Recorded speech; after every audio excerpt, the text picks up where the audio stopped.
Allahumma ati nafsi taqwaha wa zakkiha anta khairan man zakkaha anta waliyuha wa maulaha. Alhamdulillah, kita syukur kepada Allah Azza wa Jalla dengan limpah kurnia dan ihsan daripada Allah. Allah Azza wa Jalla yang maha pemurah, maha pengasih, maha penyayang terhadap hamba-Nya, telah membuka sekali lagi ruang dan peluang pada kita antum untuk kita duduk dalam majlis ta'lim, majlis yang mana majlis yang akan menyucikan jiwa kita, majlis yang mana majlis yang akan mengangkat darjat kita di sisi Allah, majlis yang mana majlis yang akan memberi kita rasa tenang di alam kubur, di alam barzakh.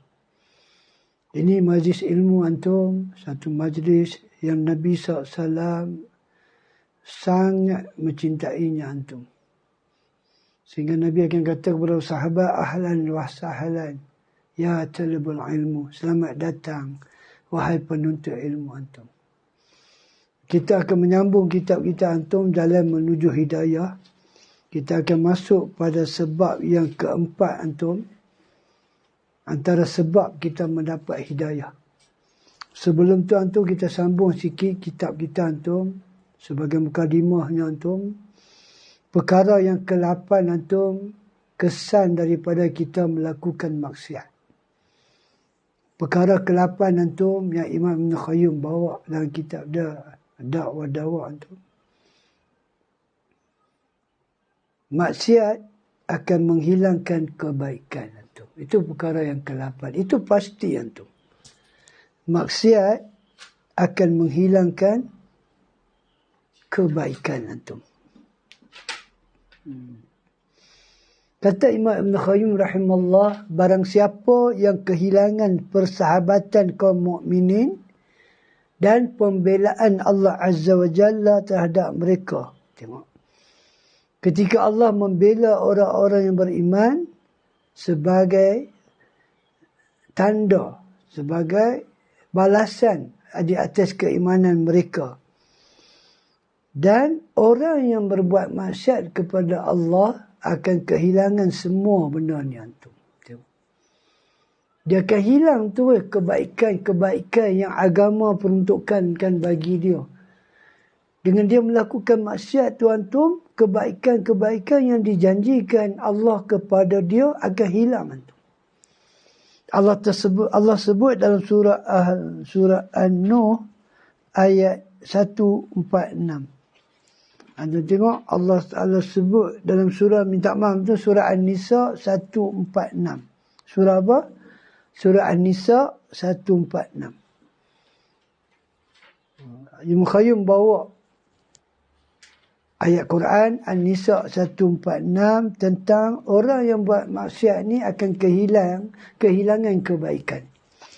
Firman Allah Ta'ala, a'udzubillahi sam'alim minasyaitanir rajim, wa sawfa yu'tillahu al-mu'minina ajran azima. Wa sawfa ni antum satu benda yang akan berlaku, pasti berlaku, tapi dia tak berlaku lagi. Dia tak akan berlaku lagi antum selagi kita tak kembali kepada Allah. Dan Allah Ta'ala kata, dan kelak, syaufa ni kelak, Allah akan memberikan pahala yang besar kepada orang yang beriman. Antum tengok. Tapi kalau dia buat maksiat antum, mana ada janji ni? Janji itu nak ada kat mana? Tak ada lah antum. Kalau dia satu orang yang sentiasa buat maksiat antum, mana nak ada janji Tuhan ni? Nak dapat pahala yang besar ni. Tak ada antum. Kemudian perkara kedua, Ibn Qayyim bawa juga ayat Quran. Apa dia? Surah Al-Hajj ayat 38. Antum tengok. Tadi Ibn Qayyim dah beritahu awal-awal dah. Kita, hamba Allah ni apabila dia buat satu maksiat, maka Allah Ta'ala tak akan bela dia dah. Dia akan kehilangan pembelaan Allah Ta'ala. Surah Al-Hajj 38, Allah Ta'ala kata, innallaha yudfi'u 'anil ladzina amanu. Sesungguhnya Allah akan membela orang yang beriman. Teruklah antum. Makna dia maksiat ni satu benda yang teruk lah. Sebab apa? Sebab kita boleh hilang pembelaan Allah Ta'ala. Allahu Akbar. Makna dia apa tu? Makna dia Allah Ta'ala akan mencegah kejahatan dunia dan akhirat daripada mereka. Tengok. Allah akan jaga kita. Allah akan bela kita daripada kejahatan. Apa-apa tuduhan yang datang kepada kita, Allah yang akan selesaikan. Allah yang akan bela kita. Tapi bila kita buat maksiat kepada Allah, maka habislah tu. Kita punya pembelaan tu hilang lah. Dicabutlah tu. Dan kata Ibn Qayyim lagi dalam surah Al-Mu'min ayat 7. Apa dia kata? Dia kata di sini ada janji Allah untuk orang yang taat kepada Allah.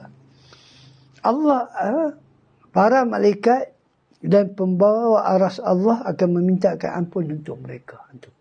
Selagi kita melakukan ketaatan kepada Allah, maka Allah Subhanahu wa Ta'ala akan menyuruh para malaikat. Allah Ta'ala akan memerintahkan para malaikat dan pembawa aras untuk meminta ampun untuk orang yang melakukan ketaatan. Tapi bila satu orang tu dia buat maksiat tu, hilang benda ni.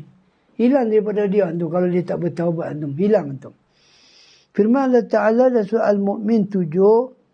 الذين يحملون العرش ومن أوله يسبح بحمد ربهم ويؤمنون به ويستغفرون للذين آمنوا. Malaikat-malaikat yang memikul aras dan malaikat yang berada di sekelilingnya bertasbih dengan memuji Rabbnya dan mereka beriman kepadanya serta mereka memohonkan ampunan untuk orang-orang yang beriman. Anda tengok. Malaikat tu waras tuan-tuan. Malaikat ada keliling tu. Mereka sentiasa memohon keampunan kepada siapa? Kepada orang yang beriman. Orang yang beriman ni orang yang mana? Orang yang menjauhi maksiat tu. Jadi bermakna tu, maksiat ni adalah satu benda yang sangat buruk lah tu. Sangat buruk. Dan antum tengok, Allah Ta'ala sebut dalam surah Al-Anfal ayat 15. Anda tengok apa Allah Ta'ala kata. Al-Anfal 19.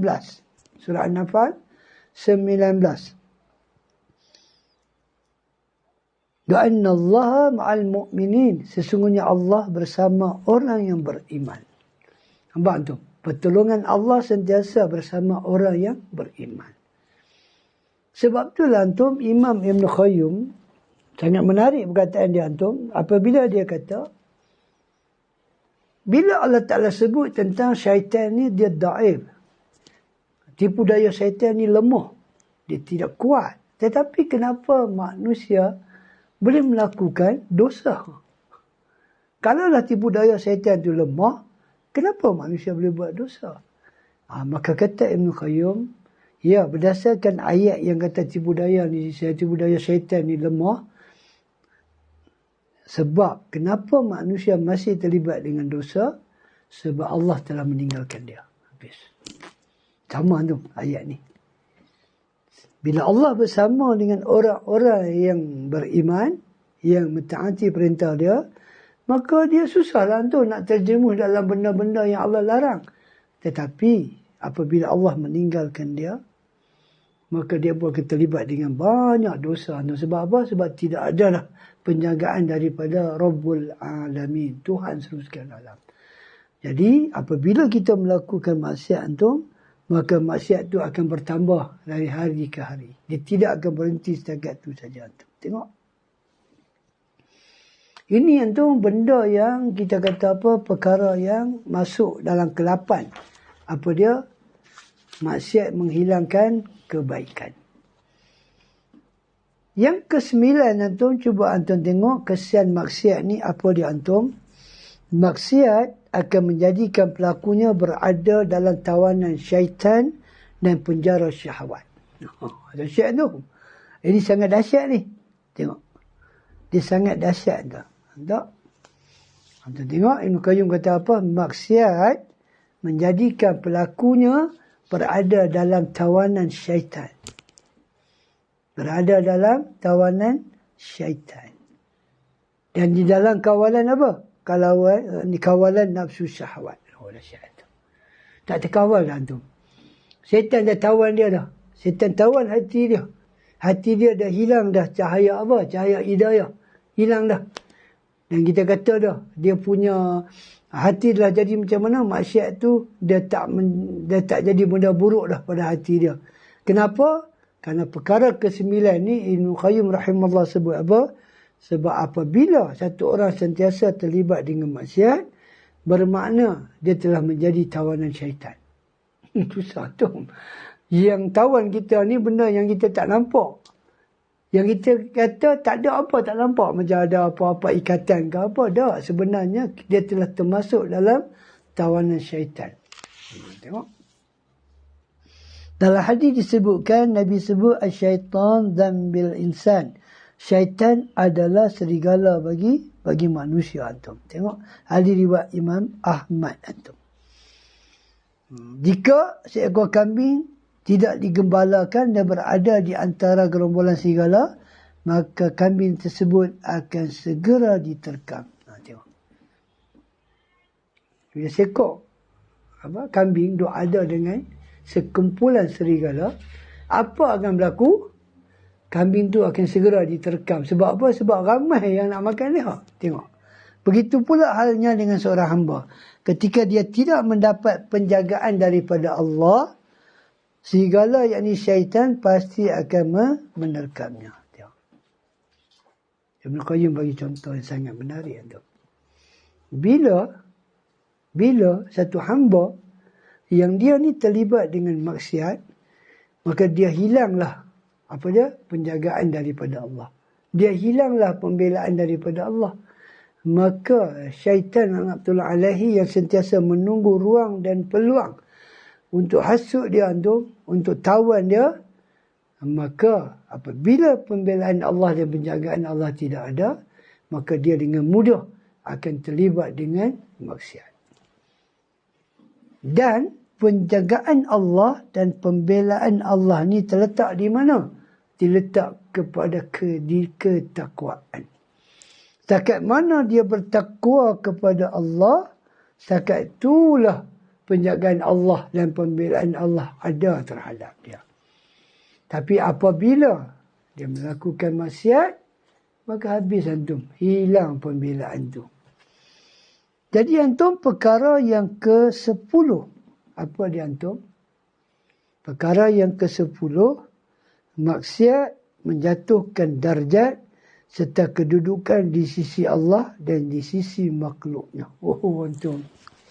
Cuma antum tengok daripada 1 sampai 10 tu, kita baca tu tentang maksiat ni, dia satu benda yang sangat bahaya tu. Hilang pembelaan Allah, hilang penjagaan Allah ni benda kecil ke antum? Bagaimana kita nak hidup dalam dunia ni kalau kita hilang benda tu? Kita hilang apa? Pembelaan Allah. Kita hilang penjagaan Allah. Allah meninggalkan kita. Sebab apa? Sebab benda yang kita buat tu adalah benda yang Allah tak suka. Benda yang Allah larang antum. Wa na'udzubillah min dzalik. Sebab itulah antum para ulama kita berulang-ulang cakap kat kita. Apa dia? Lebih baik kita menjauhi dosa, maksiat daripada kita bertaubat. Kemudian syarat taubat ada penyesalan. Kita kena menyesal. Lagi susah. Ini pula apa dia? Maksiat menjatuhkan darjat serta kedudukan kita di sisi Allah dan di sisi makhluknya. Tengok. Satu orang manusia yang dia taat, dia tinggi nilai dia di sisi Tuhan. Sangat tinggi nilai dia tu. Yang kita kadang-kadang pun tak tahu. Takat mana tingginya nilai seorang hamba yang sentiasa taat kepada Allah. Yang sentiasa menunaikan perintah Allah. Tinggi tu. Tinggi. Tinggi mana tu? Tinggi sampai para malaikat disuruh merendahkan sayap untuk orang yang bertakwa.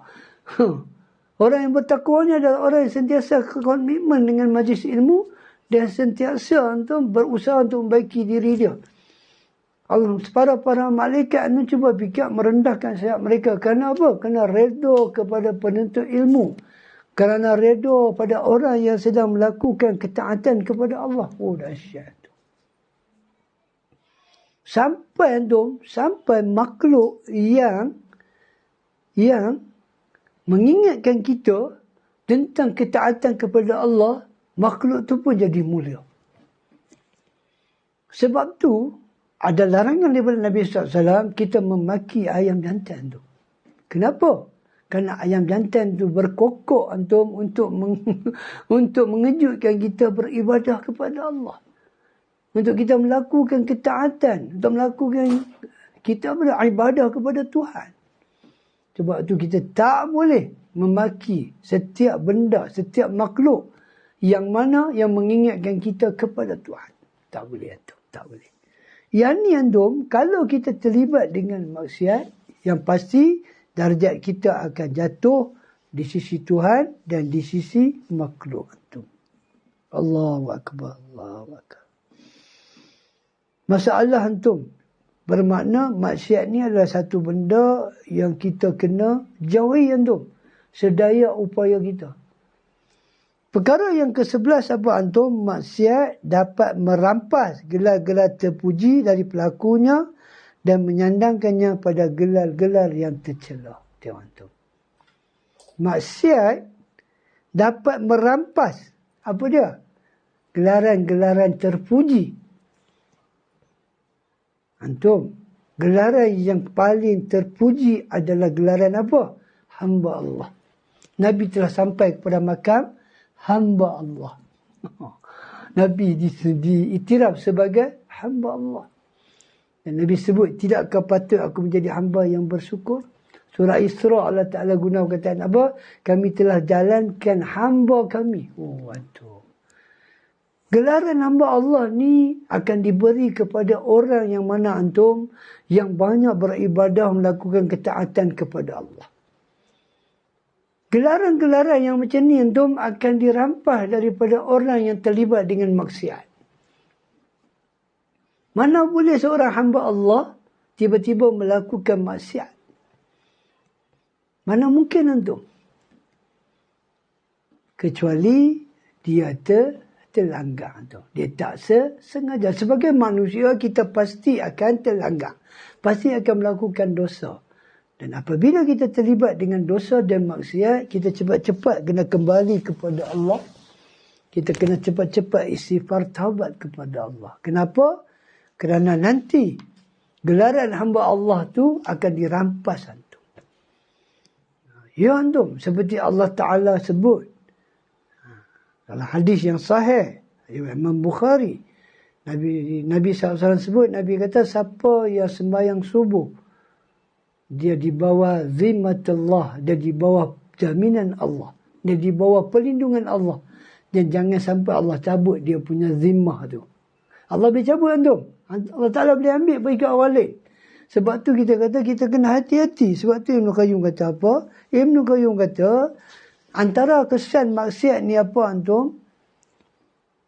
Gelaran yang baik yang diberi kepada orang mukmin, orang yang beriman, orang yang taat akan ditarik daripada orang yang banyak melakukan maksiat. Wa na'udzubillah min dzalik antum. Sangat menakutkan antum. Kemudian kita tengok antum perkara yang ke-12. Nanti kita akan sambung lagi antum insya-Allah. Perkara yang ke-12, maksiat. Yang ni teruk antum. Yang ni paling teruk lah. Apa dia? Maksiat akan memutuskan hubungan seorang hamba dengan Rabbnya. Habis. Kalau hubungan kita dengan Tuhan ni terputus, nak kata apa lagi antum? Adakah benda tu kecil antum? Adakah maksiat ni satu benda yang kecil sehinggakan hubungan kita dengan Rabb kita boleh terputus? Oh, ni masalah antum. Masalah. Kalau benda tu terjadi, kita terputus hubungan dengan Rabb sebab kita terlibat dengan maksiat, maka apa yang Ibn Qayyum kata? Maka terputuslah daripadanya sebab-sebab kebaikan. Habis. Tak ada dah kebaikan pada dia antum. Kita jangan kata kita putus hubungan dengan Tuhan. Kalau kita putus hubungan dengan mak bapak pun. Putus hubungan dengan mak bapak. Mak bapak tak mau tengok kita. Tak mau cakap dengan kita. Macam mana hidup kita antum? Sedangkan Allah Ta'ala sebut redha Tuhan ada dengan redha mak bapak. Tiba-tiba, bukan kata Tuhan, mak bapak nak putus hubungan kita. Tak mau peduli kat kita. Dia kata ni bukan anak aku, jangan sebut pasal dia. Bagaimana hidup antum? Ni pula Allah Ta'ala sendiri yang sebut apa? Sebut mana-mana hamba yang terlibat dengan maksiat, maka dia akan terputus hubungan dengan Tuhan dia. Alamak tu. Kecil ke antum benda ni? Saya tak tahu antum. Maknanya benda maksiat ni adalah benda yang kita kata apa? Satu benda yang sangat bahaya. Sangat bahaya. Sekarang kita tengok bid'ah. Adakah satu maksiat ataupun sunnah? Sebab tu para ulama kita selalu duk pesan benda yang sama. Apa dia? Ikutlah sunnah, tinggalkan bid'ah. Kita khawatir antum apabila kita banyak melakukan bid'ah, kita takut hubungan kita dengan Tuhan kita terputus. Apabila hubungan kita dengan Tuhan terputus, maka amalan kita macam mana tu? Siapa nak tengok amalan kita? Siapa nak bagi pahala tentang amalan kita? Oh, ini benda yang sangat berat tu. Benda yang sangat berat tu. Jadi, maksiat ni betul-betul akan membuat kita ni antum kehilangan segala kebaikan. Segala kebaikan antum. Kenapa? Apabila kita terputus hubungan dengan Tuhan, mana ada kebaikan dah? Tak ada kebaikan antum. Maka kita kena hati-hati antum supaya apa? Supaya hubungan kita dengan Tuhan janganlah sampai terputus. InsyaAllah antum itu di antara beberapa perkara kesan daripada maksiat antum yang kita kata benda ni sangat besar. Antum tengok perkara yang ke-12 ni adalah perkara yang sangat membimbangkan. Apabila kita buat maksiat, hubungan kita dengan Tuhan terputus. Wa na'udzubillah min zalik.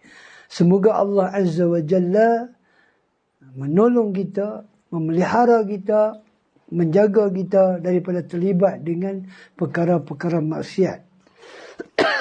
Amin. Allahumma amin. Di antara sebab yang keempat untuk kita mendapat hidayah, apa dia antum? Kita mesti berkawan dengan kawan yang baik. Tengok. Di antara sebab terbesar mendapat hidayah ialah anda berteman dengan orang yang sentiasa mengingatkan kita kepada Allah. Dan hendaklah kita menjauhi orang yang menghalang diri kita dari mengenal Allah. Tengok. Allah Ta'ala sebut dalam surah Al-Furqan ayat 27 dan 29. Surah apa?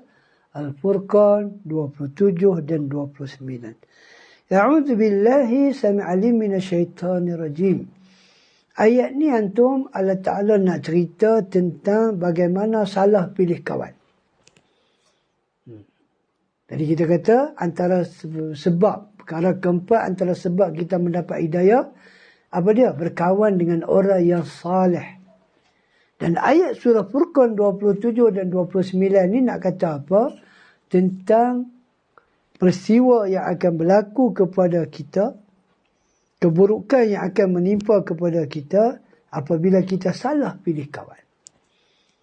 Wa yawma ya'addu zalimu ala yadayhi yaqul. Pada hari, dan ingatlah pada hari yauma, yakni hari kiamat, dan ingatlah hari ketika orang yang zalim itu menggigit dua tangannya. Dia gigit. Dia menyesal, menunjukkan apa? Penyesalan. Kenapa dia menyesal? Nanti Allah akan beritahu. Kenapa dia menyesal? Yaqul. Kemudian sambil dia gigit tangan dia, sambil dia gigit jari dia tu, dia kata, ya laitani, celakalah aku. Tengok tu. Dia kata, ya laitani, binasalah aku, celakalah aku. Tengok. Dia menyumpah diri dia sendiri. Dan kata para ulama kita, para ulama mufassirin kita, kalau dia ucap kataan ni pun, dia tak ada manfaat apa pun untuk diri dia. Kalau dia ucap pun tak ada manfaat, dia tak ucap pun tak ada manfaat. Tapi Allah Ta'ala nak menggambarkan satu kejadian, satu peristiwa yang sangat menakutkan akibat salah pilih kawan. Dia kata apa? Dia kata, ya laitani ittakhadhattu ma'ar rasuli sabila. Dia kata, celakalah, aduhai malangnya aku, kalaulah dulu aku mengikut jalan Rasul. Dia tengok. Masa di dunia ni antum, dia tak ikut jalan Rasul. Dia tak ikut tauhid. Dia memilih syirik. Bahaya antum. Dia tak mengikut sunnah, dia mengikut bid'ah. Bahaya antum. Dia kata ya laitani ittakhaztu ma'ar rasuli sabila. Awallah dulu aku tak ikut jalan Rasul. Kenapalah aku pilih jalan lain selain pada jalan Rasul? Ya wailata laitani lam attakhiz fulanan khalila. Tengok. Ya laita, celakalah. Dia kata, kecelakaan besarlah bagiku. Ya wailata laitani. Dia kata dua kali. Kecelakaan besarlah bagiku. Lam attaqiz fulanan khalila. Kalau dulu aku tak menjadikan si fulan sebagai teman akrabku. Tengok. Hari ni aku kena jadi macam ni, aku memaki diri aku sendiri, aku menyesal, aku kata penyesal, aku tunjuk penyesalan aku sambil gigit jari, kenapa? Kerana aku telah mengambil seorang fulanan khalilah. Aku telah mengambil orang lain sebagai kawan aku, sebagai kekasih aku. Sepatutnya masa aku hidup ni aku nak ambil Muhammad sebagai kekasih aku. Muhammad ni dalam surah Al-Ahzab Allah Ta'ala sebut uswatun hasanah. Muhammad ni uswatun hasanah, contoh yang paling baik. Kata Imam Ibn Katsir, la syarun fihi, tak ada keburukan apa pun pada Muhammad. Tengoklah daripada segi mana pun. Daripada pandang segi mana pun tak ada keburukan. Aku pergi ambil orang lain pula sebagai kekasih aku. Aku telah meninggalkan Muhammad. Laqad adallani an zikri ba'da ija'ani. Kawan aku tu buat apa ke aku? Laqad azallani ani zikri. Dia telah menyesatkan aku daripada Al-Quran. Beda. Sila pilih kawan. Kawan tu buat apa? Dia kata laqad, sungguh, bukan mimpi, sungguh. Apa dia? Azallani, dia telah menyesatkan aku. Ani zikri ba'da ija'ani. Tengok tu. Quran, hidayah, petunjuk, semua dah sampai ke aku. Tauhid, sunnah. Apa itu tauhid, apa itu syirik, apa itu sunnah, apa itu bid'ah. Semua dah sampai ke aku. Tetapi kawan aku telah menyebabkan aku jauh daripada benda ni. Wa kana syaitanu lil insani qadula. Dan sesungguhnya syaitan tidak akan menolong manusia. Antum tengok macam mana Allah Subhanahu wa taala rakam di dalam surah Al-Furqan 27 dan 29 tentang penyesalan satu orang manusia yang antum bila datang kepada hidayah petunjuk dia tolak. Dia memilih selain daripada petunjuk dan hidayah daripada Rasul, dia mengikut orang lain. Sebab itulah untuk Al-Habib Rasulullah sallallahu alaihi wasallam bersabda, la tusahibu illa mu'minan wa la ya'kulu ta'amaka illa at-takhiy. Tengok hadis hasan riwayat Imam Abu Daud. Nabi kata apa? Nabi kata janganlah bersahabat kecuali dengan orang yang beriman. Bukan makna Nabi kata jangan kawan dengan orang manusia dah. Dah Allah Ta'ala sebut, Allah Ta'ala kata, Allah Ta'ala jadikan kita berbangsa-bangsa dan berkaum untuk saling kenal mengenal. Tapi Allah Ta'ala kata, bila kita berkawan dengan seorang sahabat, kita tengok dia mengajak kita kepada iman ke ataupun kepada apa maksiat ke. Kita kawan dengan dia antum. Kita kawan dengan dia tujuan kita nak dakwah. Kita nak dakwah dia kepada sunnah. Kita nak dakwah dia kepada tauhid. Itu saja antum. Jadi Nabi kata hati-hatilah kalau kita nak kawan dengan manusia ni. Tengoklah kawan kita tu siapa. Dan dalam hadis yang diriwayatkan oleh Imam Bukhari antum dan juga Muslim. Nabi kata apa? Masal jali sis salih wal jali sisu kahamil miski wa nafiqil qir. Nabi kata, perumpamaan teman yang baik dan teman yang buruk adalah seperti pembawa kasturi dan pandai besi. Apa dia? Orang yang jual kasturi dan juga orang yang duk kerja tukang besi. Kalau kita tak ada tu antum, tak beli pun minyak tu, pasti kita akan kena dia punya kesan. Sekurang-kurangnya Nabi kata kalau kita duk kerja, duk kawan dengan pembuat besi ni, dia punya percerkan debu-debu tu akan kena kat kita antum. InsyaAllah antum nanti kita akan masuk pula antum bab apa dia? Sebab-sebab hidayah. Kita akan masuk pada bab sebab-sebab hidayah.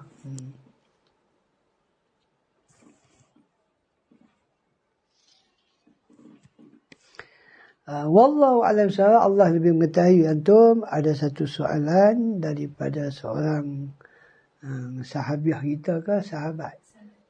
Daripada sahabat kita. Dia kata kita Muhammad Rosli. Kita sebagai orang yang mengikut sunnah, bolehkah kita mengundi pada pilihan raya nanti? Wallahu a'lam bissawab antum. Allah yang lebih mengetahui. Bila sebut tentang undi boleh tak boleh antum, atas kita lah antum. Kalau kita rasa manifesto yang dikemukakan oleh parti yang bertanding, manifesto dia, kita kena tengok manifesto dia antum. Kita jangan tengok orang yang calon tu. Kalau kita tengok calon tu antum, kita kata wallah Allah lebih mengetahui. Kita nak bagi contoh kata orang yang kita boleh harap, yang kita boleh percaya. Saya pun tak tahulah di sisi antum macam mana. Kita tengok manifesto dia. Dia kata manifesto dia satu benda yang kita kata apa? Satu benda yang masuk akal. Satu benda yang masuk akal. Yang kadang-kadang bila kita tengok manifesto dia, yang dia janji tu antum, kita tahu dia ni memang ranjau. Orang Penang kata ranjau. Orang Melaka kata penipu. Dia cakap tu, manifesto dia cakap tu, janji yang dia taburkan tu antum, kita ada pelajaran, kita ada pengalaman. Dan kita dah duduk Malaysia ni berapa puluh tahun, kita tahu. Jadi kita tengok dia punya benda tu, memang dia janji-janji dia ni semua, memang janji yang tak boleh pakai. Yang tak boleh pakai. Dan kita ada hadis Nabi sebut. Nabi kata tanda orang munafik ni bila janji, dia akan mungkir. Satu. Bila diberi amanah, dia akan khianat. Jadi antum tengoklah bagi diri antum sendiri, antum rasa patut tak antum nak pergi pangkah dia? Ataupun antum rasa aku tak mau keluar undi lah. Aku tak mau keluar undi lah. Pasal aku tengok tidak ada orang yang boleh dipercayai. Semua orang kata janji kosong. Ataupun antum. Kita kata adakah kita ni berdosa kalau tak keluar undi? Wallah alam bisawab. Allah lebih mengetahui. Kenapa kita nak berdosa? Kerana kita menyerahkan kerajaan kepada orang yang bukan cinta pada Islam. Antum jangan terpedaya. Dengan apa? Dengan cakap-cakap orang. Malaysia ni antum dibina berdasarkan perlembagaan. Antum kena tahu apa dia perlembagaan Malaysia ni. Masa mereka mengambil merdeka dulu, apa yang ada dalam perlembagaan tu. Antum jangan ditakut-takutkan oleh orang-orang yang mana ada kepentingan politik. Antum lani, semua orang ada kepentingan politik. Nabi juga sebut, Nabi kata jangan bagi jawatan kepada orang yang meminta. Agak-agak antum kita punya orang yang calon-calon yang ada ni, mereka ni orang yang minta jawatan ke ataupun orang yang tak, kami tak mau jawatan. Kami tak mau jawatan. Kami bertanding pun bukan ada apa-apa pun. Kalau tak menang pun tak apa, kalah pun tak apa. Cuma syarat kami nak bertanding. Itu saja. Antum, kalaulah kita satu orang, saya sebagai calon lah. Saya calon lah. Saya masuk tanding ni sebab apa orang pun nama saya. Okey lah. Takkanlah kerana saya ni tidak ada kepentingan. Saya ni betul-betul nak bela rakyat. Saya sanggup londeh orang aib orang Islam lain. Cuba antum bayang. Agama menyuruh kita tutup aib. Adakah dengan datangnya pilihan raya ni kita boleh buka aib orang? Tanpa ada keperluan. Kalau kita buka aib orang tu, apa maksud dia? Bukankah dia ada keperluan? Sebab tu saya kata antum kena timbang berdasarkan akal, berdasarkan wahyu Tuhan, berdasarkan Quran dan Sunnah ni, antum buat keputusan. Sama ada antum nak keluar atau tak keluar. Buat keputusan tu. Dan antum kalau nak pilih calon mana pun, antum jangan dipengaruhi oleh mana-mana orang pun antum. Jangan sampai mereka baca ayat Quran, mereka baca hadis untuk pengaruh antum. Minta maaf lah cakap antum, minta maaf. Kita ni orang Islam, minta maaf cakap saya orang Islam antum. Antum nak marah saya pun antum marah. Tapi saya sebagai orang yang nak kena cakap benda ni, saya cakap lah. Antum hak saya untuk cakap. Antum nak terima tak terima, antum punya hal lah. Antum nak tengok kuliah saya kan, antum nak tahzir saya kan, antum punya hal lah. Antum cuba bayang, hari ni sampai para ulama salaf kena berkeluar, kena bincang apa, boleh tak mengundi orang yang bukan Islam. Saya ulang. Sampai ada perbincangan dia apa, boleh tak kita mengundi orang yang bukan Islam. Antum rasalah sidang pendengar rahimakumullah yang dirahmati Allah. Antum cuba fikir, perkara tu perlu dibincangkan ke antum? Saya tanya antum, perkara tentang boleh lantik orang kafir tak orang kafir ni kita perlu bincangkan antum. Kita negara Islam, pemerintah kita semua Islam. Perlukah kita nak cakap pasal mereka? Kenapa perbincangan tu hadir? Kenapa perlu ada perbincangan tu? Apa maksud dia? Antum buat keputusan sendiri, fikir sendiri. Kenapa boleh ada perbincangan, boleh tak undi orang yang bukan Islam? Perlu ada perbincangan tu? Antum fikir sendiri. Antum jawab sendiri. Saya beri antum soalan, antum beri antum fikir, antum fikir. Jadi berdasarkan kepada soalan ni, sebagai orang sunnah, boleh tak saya nak pergi undi? Atau pula pada antum. Kalau antum rasa antum nak keluar undi untuk meramaikan undi orang Melayu, silakan. Dan kalau antum rasa antum yang undi ni dapat mengubah apa? Dapat mengubah negara kita daripada rasuah. Dapat mengubah negara kita menjadi negara Islamik yang lebih baik daripada sebelum ni. Mungkin ada orang kata negara kita ni dah baik dah. Tapi, bolehkah negara kita jadi lebih baik? Antum fikir sendiri ya. Saya keluar undi ni dan saya rasa negara saya ni akan jadi lebih baik. Pemimpin-pemimpin akan lebih takwa, akan pesan kepada rakyat tentang takwa.